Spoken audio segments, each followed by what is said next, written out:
ഈശോമിശിഹായ്ക്ക് സ്തുതിയായിരിക്കട്ടെ. പ്രിയമുള്ള ദമ്പതികളെ, നിങ്ങൾക്കായി ദൈവം വളരെ മനോഹരമായ ഒരു വചനം മത്തായിയുടെ സുവിശേഷം 18-ാം അധ്യായം 19-ാം തിരുവചനത്തിൽ കുറിച്ച് വച്ചിട്ടുണ്ട്. ഓർത്തിരിക്കാൻ എളുപ്പമുള്ളതും പഠിച്ചാൽ വലിയ പ്രയോജനമുള്ളതുമായ, പഠിച്ചാൽ നിന്റെ പ്രാർത്ഥനകൾക്ക് ഉത്തരം കിട്ടുന്നതുമായ ഒരു വചനമാണ് മത്തായി 18-19. നിങ്ങളുടെ കിടപ്പറയിൽ ഉയരേണ്ട വചനഭാഗമാണ് മത്തായി 18-19. ഈശോ പറഞ്ഞ പ്രകാരമാണ്, വീണ്ടും ഞാൻ നിങ്ങളോട് പറയുന്നു, ഭൂമിയിൽ നിങ്ങളിൽ 2 പേർ യോജിച്ച് ചോദിക്കുന്ന ഏത് കാര്യവും എൻ്റെ സ്വർഗസ്വനായ പിതാവ് നിങ്ങൾക്ക് സാധിച്ചു തരും. Hallelujah, hallelujah, hallelujah. പ്രിയമുള്ളവരെ, ദമ്പതികൾക്ക് വേണ്ടി കർത്താവ് കരുതി വെച്ച മനോഹരമായ ഒരു സമ്മാനമാണ്.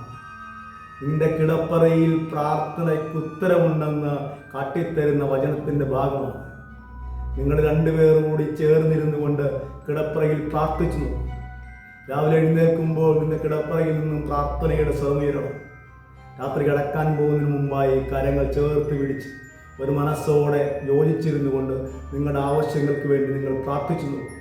നിങ്ങളുടെ പ്രാർത്ഥനയ്ക്ക് ഉത്തരം തരുന്ന ഒരു ദൈവത്തെ നിന്റെ കിടപ്പറയിൽ നിന്ന് കാണാൻ പറ്റും, വളരെ അനുഭവമായി മാറാൻ പറ്റും. ഈ ദൈവം നിങ്ങളെ ചേർത്ത് വെച്ചത് ഇങ്ങനെ ചേർന്നിരുന്ന് പ്രാർത്ഥിക്കാൻ വേണ്ടിയാണ്. കുടുംബജീവിതത്തിൻ്റെ പ്രാർത്ഥന തുടങ്ങേണ്ടത് കിടപ്പറയിലാണ്. ഭാര്യയും ഭർത്താവും എഴുന്നേറ്റ് ഒരു മനസ്സോടുകൂടി കരങ്ങൾ ചേർത്ത് പിടിച്ച് നിന്റെ കിടപ്പറയിൽ നിന്ന് പ്രാർത്ഥിച്ചുകൊണ്ട് വേണം കുടുംബജീവിതത്തിൻ്റെ പ്രാർത്ഥന തുടങ്ങാൻ. പിന്നീടാണ് വൈകുന്നേരങ്ങളിൽ ഒന്നിച്ചിരുന്നുള്ള പ്രാർത്ഥന. വീണ്ടും നിങ്ങൾ ഉറങ്ങാൻ വേണ്ടി പോകുമ്പോൾ നിന്റെ കിടക്കറയിലേക്ക് വീണ്ടും കരങ്ങൾ ചേർത്ത് പിടിച്ചുകൊണ്ട് ഒരു മനസ്സോടുകൂടെ നിങ്ങളുടെ ആവശ്യങ്ങൾ മുഴുവനും അറിയുന്ന ദൈവത്തോട് പ്രാർത്ഥിച്ചു നോക്കുക. നിന്റെ പ്രാർത്ഥനയ്ക്ക് കിടപ്പറയിൽ ഉത്തരം തരുന്ന ഒരു ദൈവത്തിൻ്റെ ശക്തിയെ തിരിച്ചു. അതുകൊണ്ടാണ് കർത്താവ് പറഞ്ഞു വെച്ചത്, മനുഷ്യനേകനായിട്ടിരിക്കണം എന്നല്ല, അവന് ചേർന്ന ഇണയെ ഞാൻ തരും.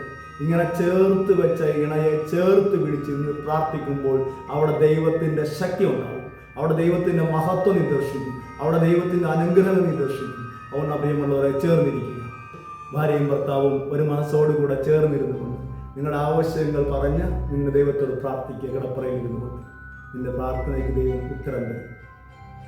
ദൈവം ചേർത്ത് വെച്ച മനുഷ്യർ ഒരു മനസ്സോടെ ഇരുന്ന് പ്രാർത്ഥിക്കുമ്പോൾ ദൈവം സ്വർഗത്തിരുന്നു കൊണ്ട് നിങ്ങൾ അനുഗ്രഹിക്കുന്നതിൻ്റെ മഹത്വം നിങ്ങൾക്ക് ദർശിക്കാൻ പറ്റും.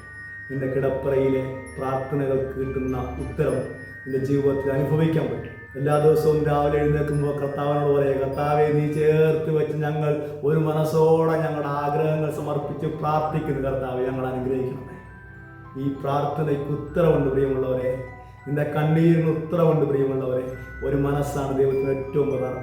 ഇങ്ങനെ ചേർന്നിരുന്നു കൊണ്ട് പ്രാർത്ഥിക്കുവാനുള്ള അനുഗ്രഹത്തിന് വേണ്ടി നമുക്ക് പ്രാർത്ഥിക്കാം. ദൈവം നിങ്ങൾ അനുഗ്രഹിക്കട്ടെ.